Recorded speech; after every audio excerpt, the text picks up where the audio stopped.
Hi friends, ನಿಮ್ಮೆಲ್ಲರಿಗೂ ಕೂಡ ನಿಮ್ಮದೇ ಆಗಿರ್ತಕ್ಕಂಥ ಯೂಟ್ಯೂಬ್ ಚಾನಲ್ ಸ್ಟಡಿ ವಿತ್ ಪರಶುರಾಮ್ಗೆ ಸ್ವಾಗತ ಅಂತ ಹೇಳ್ತಾ ಭಾರತ ಚುನಾವಣಾ ಆಯೋಗ ಕರ್ನಾಟಕದಲ್ಲಿ ಜುಲೈ ತಿಂಗಳಿನಲ್ಲಿ ವಿಶೇಷ ಸಮಗ್ರ ಪರಿಷ್ಕರಣೆ ಕಾರ್ಯವನ್ನು ಕೈಗೆತ್ತಿಕೊಂಡಿದೆ. ಅದಕ್ಕಾಗಿ ಪ್ರತಿ ಮನೆಗೂ ಕೂಡ BLOಗಳು ಸಂಬಂಧಪಟ್ಟಂತೆ ಎರಡೂ ಪ್ರತಿಗಳಲ್ಲಿ ಒಂದು ಗಣತಿ ನಮೂನೆಗಳನ್ನು ತಂದು ಕೊಡ್ತಾ ಇದ್ದಾರೆ. ಇದೇ ತನ್ನಾಗಿರ್ತಕ್ಕಂಥ ಗಣತಿ ನಮೂನೆ ಅದು ಇರ್ತದೆ. ಬಟ್ ಇದು ವೈಯಕ್ತಿಕವಾಗಿರ್ತಕ್ಕಂಥ ಯಾವ ಮತದಾರರ ಭಾಗದಲ್ಲಿ ಯಾವ ಮತದಾರ ವಿವರ ಅನ್ನೋದನ್ನು ಫಸ್ಟ್ ಮೇಲೇ ಏನು ಮಾಡಿರ್ತಾರೆ ಅಂತಂದರೆ ಮುದ್ರಿಸಿರ್ತಾರೆ. ಇಲ್ಲಿ ಆಲ್ರೆಡಿ ಅದು ಪ್ರಿಂಟ್ ಇರ್ತದೆ. ನಿಮ್ಮ ಹೆಸರಿರ್ತದೆ, ಭಾಗ ಸಂಖ್ಯೆ, ಆಮೇಲೆ ಮತಗಟ್ಟೆ ವಿಳಾಸ ಇರ್ತದೆ, ನಿಮ್ಮ ಫೋಟೋ ಇರ್ತದೆ, ಮತಪಟ್ಟಿಯಲ್ಲಿರ್ತಕ್ಕಂಥ ಫೋಟೋ ಇರ್ತದೆ. ಆಮೇಲೆ ಇತ್ತೀಚಿನ ಒಂದು ಫೋಟೋಗಳನ್ನು ನೀವೇನು ಮಾಡಬೇಕು, ರೀಸೆಂಟಾಗಿರ್ತಕ್ಕಂಥ ಫೋಟೋವನ್ನು ಹಚ್ಚಬೇಕು. ಓಕೆ, ಈ ಫಾರ್ಮ್ ಬಗ್ಗೆ ನಾನು ಡೀಟೇಲಾಗಿ ಹೇಳ್ತೀನಿ. ವಿಡಿಯೋನ ಲೈಕ್, ಶೇರ್ ಮತ್ತು ಸಬ್ಸ್ಕ್ರೈಬ್ ಮಾಡೋದನ್ನು ಮಾತ್ರ ಮರೆಯದಿರಿ. ಇದೇ ತನ್ನಾಗಿರ್ತಕ್ಕಂಥ ವಿಡಿಯೋಗಳು, ಇನ್ಫಾರ್ಮೇಷನ್ ವಿಡಿಯೋಗಳು ನಮ್ಮ ಯೂಟ್ಯೂಬ್ ಚಾನಲ್ದಲ್ಲಿ ಸಿಗ್ತವೆ. ಸ್ನೇಹಿತರೆ, ಮೊಟ್ಟ ಮೊದಲು ಮಾಡ್ತಕ್ಕಂಥ ಕೆಲಸ ಏನಂತಂದರೆ, ಒಂದು ಮಾಹಿತಿಯನ್ನು ನಿಮಗೆ ಗೊತ್ತಿರಬೇಕು. ಏನಪ್ಪ ಅಂತಂದರೆ 2002ರ ವಿಶೇಷ ಪರಿಷ್ಕರಣೆಯಲ್ಲಿ ನಿಮ್ಮ ಹೆಸರು ಇದೆಯೋ ಇಲ್ಲವೋ ಅನ್ನೋದನ್ನು. ಇಲ್ಲಿ 2002ರ ಮತದಾರರ ವಿಶೇಷ ಪರಿಷ್ಕರಣೆಯಲ್ಲಿ ಇದ್ದರೆ ಭಾಗ 1 ಅಂದರೆ ಫಸ್ಟ್ ಅದಲ್ಲ ಲೆಫ್ಟ್ ಸೈಡ್ ಫಾರ್ಮನ್ನು ಏನು ಮಾಡಬೇಕು, ತುಂಬಬೇಕು. ಓಕೆ, ನಿಮ್ಮ ಹೆಸರು 2002ರ ವಿಶೇಷ ಪರಿಷ್ಕರಣೆ ಅಂದರೆ 2002ರ ಮತಪಟ್ಟಿಯಲ್ಲಿತ್ತಂದರೆ ಏನು ಮಾಡಬೇಕು, ಭಾಗ 1 ಅಂದರೆ ಲೆಫ್ಟ್ ಸೈಡ್ ಎಡಬದಿಯ ಭಾಗವನ್ನು ತುಂಬಬೇಕು. ನಿಮ್ಮ ಹೆಸರು 2002ರ ವಿಶೇಷ ಪರಿಷ್ಕರಣೆಯಲ್ಲಿ ಇರಲಿಲ್ಲ ಅಂತಂದರೆ ಇಲ್ಲಿ ನಿಮಗೆ 2002ರಲ್ಲಿ ಯಾರಿದ್ರಲ್ಲ ನಿಮಗೆ ಸಂಬಂಧವನ್ನು ಅವರ ಮಾಹಿತಿಯನ್ನು ನೀವೇನು ಮಾಡಬೇಕು, ತುಂಬಬೇಕು. ಇಲ್ಲಿ ಮೇಲೆ ಬರೆದಿದ್ದಾರೆ, ಹಿಂದಿನ ವಿಶೇಷ ಸಮಗ್ರ ಪರಿಷ್ಕರಣೆಯ ಮತದಾರರ ಪಟ್ಟಿಯಲ್ಲಿನ ಮತದಾರರ ಸಂಬಂಧಿಯ ವಿವರಗಳು. ಇದು ನಿಮಗೆ ಸಂಬಂಧಪಟ್ಟದ್ದು ಅಲ್ಲ. ಓಕೆ, ಇಲ್ಲೊಂದು ಉದಾಹರಣೆಯನ್ನು ನಾನು ನಿಮಗೆ ಹೇಳ್ತೀನಿ, ನಿಮಗೆ ಕ್ಲಿಯರಾಗಿ ಇನ್ಫಾರ್ಮೇಷನ್ ಇದ್ರ ಬಗ್ಗೆ ಸಿಗ್ತದೆ ಅಂತ ಹೇಳ್ತೀನಿ. ಫಸ್ಟ್ ಅಂತೂ ಕಾಲಮ್ ಗೊತ್ತಾಯಿತು. ಮೊದಲ ಕಾಲಮ್ನಲ್ಲಿ ಏನು ಬರೀಬೇಕು, 2002ರಲ್ಲಿ ವಿಶೇಷ ಪರಿಷ್ಕರಣೆ ಮತಪಟ್ಟಿಯಲ್ಲಿ ಇದ್ದವರದ್ದು ಹೆಸರನ್ನು ಮಾತ್ರ 2002ದಲ್ಲಿ ನೀವು ಏನು ಮಾಡಬೇಕು, ಬರಿಬೇಕು. ಯಾರ್ದು 2002ರಲ್ಲಿ ಇಲ್ಲ, 2002ರ ಪಟ್ಟಿಯಲ್ಲಿರ್ತಕ್ಕಂಥ ಸಂಬಂಧಿಕರ ಮಾಹಿತಿಯನ್ನೇ ಇಲ್ಲಿ ನೀವು ತುಂಬಬೇಕು. ಅವರದೇ ಮಾಹಿತಿಯನ್ನು ತುಂಬಬೇಕು, ನಿಮ್ಮ ಮಾಹಿತಿ ತುಂಬುವ ಹಾಗೆ ಇಲ್ಲ. ಫಾರ್ ಎಕ್ಸಾಂಪಲ್ ಇಲ್ಲಿ ನಾನು ನಿಮ್ಗೆ ಏನು ಮಾಡ್ತೀನಿ ಅಂತಂದರೆ ಒಂದು ಉದಾಹರಣೆನ ಹೇಳ್ತಾ ಹೋಗ್ತೀನಿ. ನೋಡೋಣ, ಇದು 2002ರ ಮತದಾರರ ಪಟ್ಟಿ ಇದೆ ಅಂತ ತಿಳ್ಕೊಡ್ರಿ. ನನ್ನ ಹೆಸರು ಬಂದುಬಿಟ್ಟು ಸದಾನಂದ ಕೆ ಅಂತ ಇದೆ, ಸದಾನಂದ ಕೆ. ಓಕೆ, ಕ್ರಮ ಸಂಖ್ಯೆ 61, ಭಾಗ ಸಂಖ್ಯೆ 101 ಇದೆ ಅಂತ ತಿಳ್ಕೊಡ್ರಿ. 2002ರಲ್ಲಿ ಇದೆ. ಆವಾಗ ನಾನು ಏನು ಮಾಡಬೇಕು, 2002ರಲ್ಲಿ ಈ ಭಾಗದಲ್ಲಿ ಏನು ಮಾಡಬೇಕು, ಸದಾನಂದ ಕೆ. ಓಕೆ, ನಿಮ್ಮ ಹೆಸರು. ಓಕೆ, ನಿಮ್ಮ ಇರ್ತಕ್ಕಂಥ ಒಂದು ಎಪಿಕ್ ಐಡಿಯನ್ನು ಬರೀರಿ. UEI ಅಂತ ಏನಿರ್ತಲ್ಲ ಅದನ್ನು ಬರೀರಿ. ನಿಮ್ಮ ಸಂಬಂಧಿ ಹೆಸರು, ಫಾರ್ ಎಕ್ಸಾಂಪಲ್ ಬೆಟರ್ ಫಾದರ್ ಅಂತಂದರೆ ಫಾದರ್ ಹೆಸರು ಬರೀತೀರಿ. ಸಂಬಂಧ, ನಾನೇನಾಗಬೇಕು, ಮಗ ಆಗಬೇಕು. ಸಂಬಂಧಿ ಹೆಸರು ಕಳಿಂಗ, ಇವರೇನಾಗಬೇಕು, ನನಗೆ ತಂದೆ ಆಗಬೇಕು. ಸಂಬಂಧಿ ಹೆಸರು ಕಳಿಂಗ, ಅವರೇನಾಗಬೇಕು, ತಂದೆ ಆಗಬೇಕು, ತಂದೆ. ಹೌದಾ? ಜಿಲ್ಲೆ, ನಿಮ್ಮ ಜಿಲ್ಲೆಯನ್ನು ಬರೀರಿ. ಧಾರವಾಡ, ರಾಜ್ಯ ಕರ್ನಾಟಕ, ಮತಕ್ಷೇತ್ರ ಕಲಘಟಗಿ, ವಿಧಾನಸಭಾ ಕ್ಷೇತ್ರದ ಹೆಸರು ಮತ್ತೆ ಇಲ್ಲಿನೂ ಕೂಡ ಏನು ಬರೀಬೇಕು, ಕಲಘಟಗಿ. ಭಾಗ ಸಂಖ್ಯೆ ಇದೆ 61, ಕ್ರಮ ಸಂಖ್ಯೆ ಇದೆ 101. ಓಕೆ, ಇದು 2002ರಲ್ಲಿ ಇದ್ದರೆ ಈ ಥರ ಏನು ಮಾಡ್ತೀರಿ ಅಂತಂದರೆ ಬರಿತೀರಿ. ಇವಾಗ ಸದಾನಂದ ಅವರ ಮಗ ಅಂತ ತಿಳ್ಕೊಡ್ರಿ. ಯಾರಪ್ಪ ಅಂತಂದರೆ ಪ್ರಜ್ವಲ್ ಎಸ್. ಯಾರು? ಪ್ರಜ್ವಲ್ ಎಸ್. ಇವರು 2002ರ ಮತದಾರರ ಪಟ್ಟಿಯಲ್ಲಿ ಇಲ್ಲ. ಈಗ ಇವ್ರಿಗೆ ಫಾರ್ಮ್ ತುಂಬಬೇಕು ಅಂತ ತಿಳ್ಕೊಡ್ರಿ.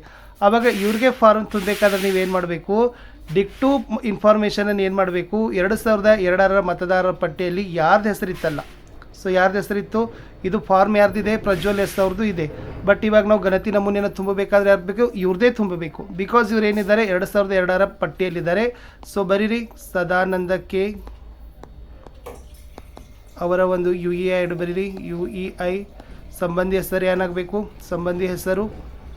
ಆವಾಗ ಇಲ್ಲಿ ನೀವೇನು ಮಾಡಬೇಕು, ಸದಾನಂದ ಕೆ ಅದಲ್ಲ, ಪ್ರಜ್ವಲ್ ಎಸ್ ಏನಾಗ್ತೀರಿ, ಸಂಬಂಧಿ ಹೆಸರು ಪ್ರಜ್ವಲ್ ಎಸ್ ಏನಾಗಬೇಕು, ಮಗ ಆಗಬೇಕು. ಜಿಲ್ಲೆ ಧಾರವಾಡ, ರಾಜ್ಯ ಕರ್ನಾಟಕ, ವಿಧಾನಸಭಾ ಕ್ಷೇತ್ರ ಕಲಘಟಗಿ, ಹೆಸರು ಕಲಘಟಗಿ. ಇವ್ರದ್ದೇ ಬರಿಬೇಕು. ಭಾಗ ಸಂಖ್ಯೆ 61, ಕ್ರಮ ಸಂಖ್ಯೆ 101. ಅರ್ಥ ಆಯಿತು ಅಂತ ಅಂದ್ಕೊಂಡಿದ್ದೀನಿ. ಫಸ್ಟ್ ಕಾಲಮಲ್ಲಿ 2002ರ ಮತದಾರರ ಪಟ್ಟಿಯಲ್ಲಿದ್ದವ್ರದನ್ನೇ ಬರೀಬೇಕು. ಓಕೆ 2002ರ ಮತದಾರ ಪಟ್ಟಿಯಲ್ಲಿ ಯಾರಿಲ್ಲಲ್ಲ, ಯಾರು ಇದ್ದಾರಲ್ಲ ಅವ್ರದ್ದೇ ಬರೀಬೇಕು. ಸೊ ನಿಮ್ಮದು ಬರೀತಕ್ಕಂಥ ಅವಶ್ಯಕತೆ ಇಲ್ಲಿಲ್ಲ. ಇದು ಮಾತ್ರ ಕ್ಲಿಯರಾಗಿ ಇಟ್ಕೊಡ್ರಿ. ಇದಕ್ಕೆ ಸಂಬಂಧಪಟ್ಟಂತೆ BLOಗಳು ನಿಮಗೆ ಮಾಹಿತಿಯನ್ನು ಕೊಟ್ಟೇ ಕೊಡ್ತಾರೆ. ಓಕೆನಾ. ನೆಕ್ಸ್ಟ್ ಏನು ಮಾಡಬೇಕಂತಂದರೆ ಜನ್ಮ ತಾರೀಕಿದೆ. ಇದು ಎಲ್ಲ ಯಾರಿಗೆ ಬರಬೇಕಪ್ಪ ಅಂತಂದ್ರೆ ಇವ್ರದ್ದು ಬರಬೇಕು. ಸೊ ಯಾರು ನಾವು ಮತದಾರ ಪಟ್ಟಿಯನ್ನು ತುಂಬ್ತಾ ಇದೆಯಲ್ಲ ಬೋತ್ ಅದು 2002ರ ಮುಂಚೆದಾಗಿರ್ಬೋದು, 2002ರ ನಂತರದವರಾಗಿರ್ಬೋದು, ಎಲ್ಲರಿಗೂ ಒಟ್ಟಿಗೆ ಆಗಿ ತುಂಬತಕ್ಕಂಥ ಭಾಗ ಇದು. ಸೊ ನಿಮ್ಮ ಡೇಟ್ ಆಫ್ ಬರ್ತನ್ನು ಬರಿತೀರಿ 1/6/1990. ಸೊ ಆಧಾರ್ ಸಂಖ್ಯೆನ ಬರಿತೀರಿ 9797 -- ಮೊಬೈಲ್ ಸಂಖ್ಯೆ ಬರಿತೀರಿ 9999. ಪೋಷಕರ ಹೆಸರು ಬರಿತೀರಿ. ಸೊ ಪ್ರಜ್ವಲ್ದು ಬರಿತಾ ಇದ್ದೀನಿ. ಸೊ ಹೀಗಾಗಿ ನಾನು ಸದಾನಂದ ಕೇಂದ್ರ ಫಾದರ್ದು ಬರಿತಾ ಇದ್ದೀನಿ. ಅವ್ರದ್ದು ಒಂದು ಎಪಿಕ್ ID ಬರಿತೀರಿ. UEI ತಾಯಿ ಹೆಸರು ಬರಿತೀರಿ ಸುಶಾಂತಿ. ಸೊ ಅವ್ರದ್ದು ಒಂದು ಎಪಿಕ್ ID ಬರಿತೀರಿ. ಸೊ ಸ್ಪಾಸ್ ನೇಮ್ ಬರಿತೀರಿ. ಸೊ ಸ್ಪಾಸ್ ನೇಮ್ ಆಗಿರ್ತಕ್ಕಂಥ ಹೆಸರನ್ನು ಬರಿತೀರಿ. ನೆಕ್ಸ್ಟ್ ಅವ್ರದ್ದು UEI ಅಂತಂದರೆ UEI ಬರಿತೀರಿ. ಆವಾಗ ಬರೆದು ಏನು ಮಾಡಬೇಕಪ್ಪ ಅಂತಂದರೆ ಇಲ್ಲಿ ನಿಮ್ಮ ಏನು ಮಾಡಬೇಕು, ಸಿಗ್ನೇಚರ್ಗಳನ್ನು ಹಾಕಬೇಕು. ಓಕೆ, ಇಲ್ಲಿ ನೀವೇನು ಮಾಡ್ತೀರಿ, ಸಿಗ್ನೇಚರ್ಗಳನ್ನು ಹಾಕ್ತೀರಿ. ಅವಾಗ ಇದನ್ನು ಏನು ಮಾಡಬೇಕು, 2 ಪ್ರತಿಯಲ್ಲಿ ತುಂಬಬೇಕು. ಸೊ 2 ಪ್ರತಿಯಲ್ಲಿ ತುಂಬಿ ನೀವೇನು ಮಾಡಬೇಕು, ಸಂಬಂಧಪಟ್ಟಂತೆ ಒಂದು ಪ್ರತಿಯನ್ನು ಪರಿಶೀಲನೆ ಮಾಡ್ತಾರೆ ನಿಮ್ಮ BLOಗಳನ್ನು. ಮತ್ತು ಇನ್ನೊಂದು ವಿಶೇಷ ಏನಂತಂದರೆ ಇದನ್ನು ತುಂಬಲಿಕ್ಕೆ ನಿಮಗೆ ಗೊಂದಲ ಅಂತಂದರೆ ಬಿಟ್ಬಿಡಿ. ಓಕೆ, ಅದನ್ನು ಸಂಬಂಧಪಟ್ಟಂತೆ BLOರ ಮಾರ್ಗದರ್ಶನ ಮಾಡ್ತಾರೆ. ಸೊ ಅವ್ರದ್ದು ಕೂಡ ಮಾರ್ಗದರ್ಶನದಲ್ಲಿ ನೀವು ಅವುಗಳನ್ನು ತುಂಬಿ ಮತ್ತೆ ನೀವೇನು ಮಾಡ್ಬೋದು, ಅವ್ರಿಗೆ ಹ್ಯಾಂಡ್ ಓವರ್ ಮಾಡಿ ಒಂದು ಪ್ರತಿಯನ್ನು ಅವ್ರು ಏನು ಮಾಡ್ತಾರೆ ಅಂತಂದರೆ ನಿಮಗೆ ರಿಸೀವ್ಡ್ ಕಾಪಿ ಅಂತ ಕೊಡ್ತಾರೆ. ಆ ರಿಸೀವ್ಡ್ ಕಾಪಿಯನ್ನು ನೀವೇನು ಮಾಡಬೇಕು, ಇಟ್ಕೋಬೇಕು. ಮತ್ತು ಇದರದ ಒಂದು ಮತದಾರರ ಪಟ್ಟಿಯನ್ನು, ಕರಡು ಮತದಾರರ ಪಟ್ಟಿಯನ್ನು ಬಿಡ್ತಾರೆ. ಓಕೆ, ಆವಾಗ ಕರಡು ಮತದಾರರ ಪಟ್ಟಿಯಲ್ಲಿ ನಿಮ್ಮ ಹೆಸರು ಇಲ್ಲದೇ ಇತ್ತಂದರೆ ಸೊ ಖಂಡಿತವಾಗಿ ಇದರ ಒಂದು ಅಕ್ನಾಲೇಜ್ಮೆಂಟ್ ಏನಿದೆಯಲ್ಲ, ಈ ಸ್ವೀಕೃತಿ ಪತ್ರವನ್ನು ತೆಗೆದುಕೊಂಡು ನೀವು ಮತ್ತೆ ಏನು ಮಾಡಬೇಕು, ಸಹಾಯಕ ಚುನಾವಣಾಧಿಕಾರಿಗಳ ಕಚೇರಿ, ಇಟ್ ಮೀನ್ ತಹಸೀಲ್ದಾರ್ ಕಚೇರಿಗೆ ಹೋಗಿ ನಿಮ್ಮ ಆಕ್ಷೇಪಣೆಗಳನ್ನು ಕೊಡಬೇಕಾಗ್ತದೆ. ಸೊ ಎಲ್ಲದಕ್ಕೂ ಕೂಡ ಈ ಒಂದು ರಿಸೀವ್ಡ್ ಕಾಪಿ ಮೋಸ್ಟ್ ಇಂಪಾರ್ಟೆಂಟ್. ಅದಕ್ಕಿಂತ ಮುಂಚೆ ಬರೀತಕ್ಕಂಥ ಮಾಹಿತಿ ಕೂಡ ಮೋಸ್ಟ್ ಇಂಪಾರ್ಟೆಂಟ್ ಇದೆ. ನಿಮ್ಮ ಹೆಸರಾಗಿರ್ಬೋದು, ಜನ್ಮ ದಿನಾಂಕ ಆಗಿರ್ಬೋದು. ಮೇಲೆ ಕಾಲಮ್ಗಳು ಬಹಳ ಜನ ಕನ್ಫ್ಯೂಸ್ ಮಾಡ್ಕೊಳ್ತಾ ಇದ್ದಾರೆ. 2002 ಮತ್ತು 2002ರ ನಂತರದಲ್ಲಿ ಒಟ್ಟಾರೆ ಈ ಒಂದು ಪಟ್ಟಿಯಲ್ಲಿ ಬರೀತಕ್ಕಂಥದ್ದು 2002ರದವ್ರನ್ನೇ ಬರಿಬೇಕು. ಓಕೆ, ಎರಡೂ ಕಡೆ, ಈ ಕಡೆಯೂ ಕೂಡ 2002ರಲ್ಲಿ ಇದ್ದವ್ರದ್ದು, ಈ ಕಡೆಯೂ ಕೂಡ 2002ರಲ್ಲಿ ಅವ್ರಿಗೆ ಇರ್ತಕ್ಕಂಥ ಸಂಬಂಧಿಗಳ ಹೆಸರನ್ನು ಮಾತ್ರ ನೀವೇನು ಮಾಡಬೇಕಪ್ಪ ಅಂತಂದರೆ ಕೆಳಗಡೆ ಇಲ್ಲಿ ಬರಿಬೇಕು. ಇಷ್ಟು ಏನಾಗಿತ್ತಪ್ಪ ಅಂತಂದರೆ SIRಗೆ ಸಂಬಂಧಪಟ್ಟಂತೆ ಮಾಹಿತಿಯನ್ನು ಕೊಟ್ಟಿದ್ದೀನಿ.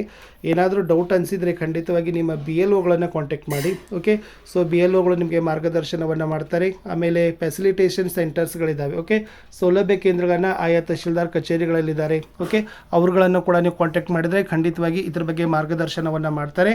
ಇದು ಅಷ್ಟೇ ತುಂಬಿ ಕೊಡೋದು, ಇದ್ರ ಜೊತೆ ಯಾವುದೇ ರೀತಿಯಾಗಿರ್ತಕ್ಕಂಥ ದಾಖಲೆಗಳನ್ನು ಕೊಡುವ ಹಾಗಿಲ್ಲ ಅಂತ ಹೇಳಿದ್ದಾರೆ. ಓಕೆ, ಏನು ಡಾಕ್ಯುಮೆಂಟ್ಸ್, ನೀವು ಆಧಾರ್ ಕಾರ್ಡು, ಪ್ಯಾನ್ ಕಾರ್ಡು, ಅವರೊಂದು 11 ಡಾಕ್ಯುಮೆಂಟ್ಸ್ ಹೇಳಿದ್ದಾರೆ, ಅದನ್ನು ಯಾವುದೂ ಕೊಡೋ ಅವಶ್ಯಕತೆ ಇಲ್ಲ.